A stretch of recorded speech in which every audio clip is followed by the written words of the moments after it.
asalaamaaleykum waa Karang ñu ngi nuyu ku ci nekk sa tur ak sa sant di nuyu góor ak jigéen di nuyu mag ak ndaw di nuyu képp koo xam ne nii yaa ngi yeewoo ci commune Karang di leen nuyu di leen jaajëfal di leen jox seen wàccuwaay di sant yàlla bu baax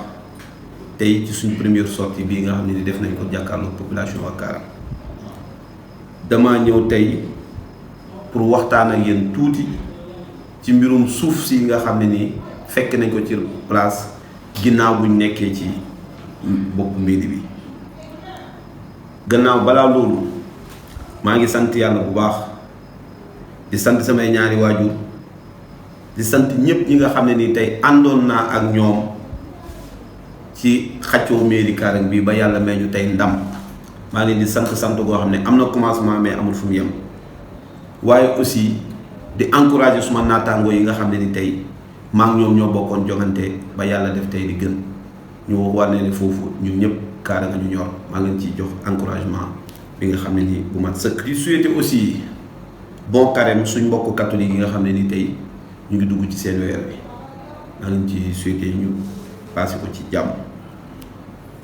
ñëw rek pour andi quelques éclaircissements ci mbirum suuf si nga xam ne nii fekkoon nañ ko sur place. ginnaaw bi ñu gaayee bi ñu population bi tabee ci boppu commune bi ñu ñëw fekk fi dossier yoo xam ne ça touche le foncier muy mbirum suuf yi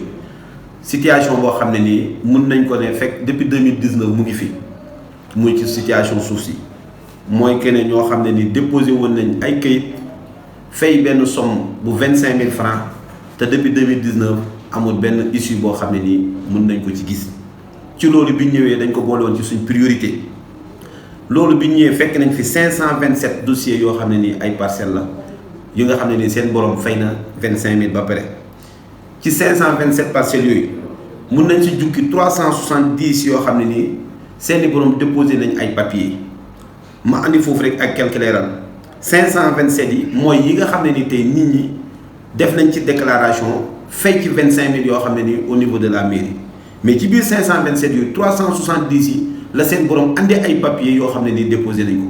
ñun nag bi ñu ñëwee ak équipe municipale bi nga xam ne nii moo nekk sur place jël nañ 370 yooyu def ci ay jàngat càmbar ko xool ko ci biir loolu ñu génnee ci 145 yoo xam ne nii moom lañ jàpp ne moo dal suñu xel ci li nga xam ne nii amuñ ci benn lënt-lënt ci yaakaar boo xam ne nii dossiers yu clair la yu leer la yu précis la ñu jël ko soumettre ko conseil municipal bi délibération. tey lañ ko délibéré ñu fas yéene def transmission bi mu dem validation ci loolu nag su loolu amee ba pare buñ ko valider au niveau